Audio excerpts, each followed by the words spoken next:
Je m'appelle Henrietta Carbonel, je travaille à EduDL, the Educational Development Unit in Distance Learning, à Unidist en Suisse. Alors j'ai toujours été curieuse de la relation entre technologie et éducation.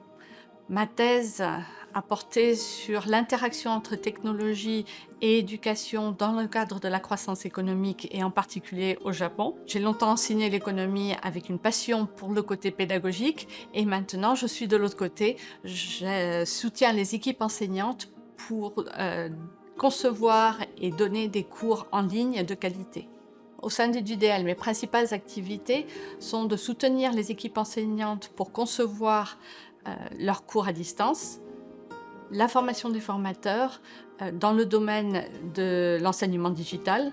Nous développons aussi des outils pour aider les enseignants ou les étudiants à apprendre à distance.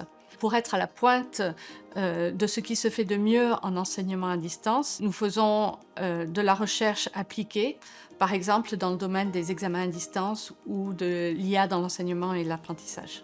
J'aime travailler au sein d'EduDL parce qu'on a une équipe très diverse et dynamique qui nous permet de faire beaucoup de choses et de soutenir nos équipes enseignantes. L'un des projets les importants qu'on a en ce moment, c'est le Critical AI Literacy for Learning, pour lequel je suis chef de projet. L'IA est un système informatique capable de produire des images, du son, du texte et même des vidéos à partir de modèles probabilistes entraînés sur de très grandes quantités de données. Les entreprises qui vendent de l'IA nous promettent une révolution de l'enseignement supérieur avec des changements du rôle de l'enseignant et un changement de façon d'apprendre. Par exemple, les entreprises recommandent aux étudiants d'utiliser l'IA pour faire des résumés et créer des QCM pour réviser leurs cours. Faire soi-même les résumés est en soi une façon d'apprendre et d'enrichir sa carte mentale du domaine qu'on est en train d'étudier. Le faire faire par l'IA empêche tous ces apprentissages. Donc parfois, évidemment, l'IA sera très utile pour faire des résumés si on a plein d'articles qu'on veut peut-être lire, on veut vérifier avant avec un résumé si ça vaut le coup d'aller en profondeur sur ces articles. Mais si on l'utilise pour résumer le cours toutes les semaines, on va avoir un apprentissage très superficiel. Les bénéfices de l'IA dépendront vraiment du contexte, des objectifs d'apprentissage et de comment on l'utilise. Et ça ne va pas changer fondamentalement les apprentissages que les étudiants doivent faire à l'université, développer leurs connaissances, leur compréhension, l'application, l'évaluation, l'analyse, la créativité, toutes ces choses-là, ils doivent continuer à les développer. Donc il est vraiment essentiel qu'on leur enseigne ce que peut faire l'IA, ce que l'IA ne peut pas faire, quels sont les usages éthiques de l'IA et comment s'en servir efficacement ici pour apprendre, mais dans le futur pour leur travail et leur vie de citoyen. Donc, nous sommes en train de créer une formation sur l'IA pour les étudiants, sur l'IA générative pour apprendre, puisque c'est très nouveau, l'IA générative accessible à tous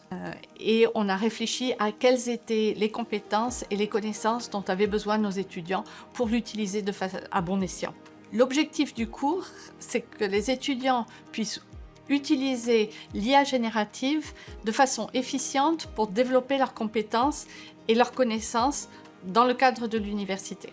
Pour ce faire, ils doivent comprendre comment on apprend, comment le cerveau fonctionne pour qu'ils puissent faire les bons choix de l'utilisation de l'IA.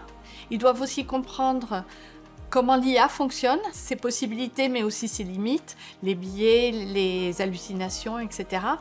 Et finalement, comment prompter, donc comment interagir efficacement avec l'IA pour avoir les résultats attendus. Le cours est offert sur la plateforme Kairos. C'est une plateforme d'apprentissage en autonomie. On l'utilise quand on veut, comme on veut, autant de fois qu'on veut. Et il a l'avantage d'offrir plusieurs portes d'entrée. On peut commencer soit avec le contenu, on lit les textes, on regarde des vidéos et ensuite on fait les quiz. Soit on peut commencer avec les quiz et les situations problèmes et apprendre en essayant de résoudre ces problèmes. Le cours est déjà disponible en ligne. Vous pouvez y aller tout de suite. Il est gratuit. Il est accessible pour tous. Il suffit d'aller sur la plateforme Kairos et de trouver le cours Critical AI Literacy for Learning.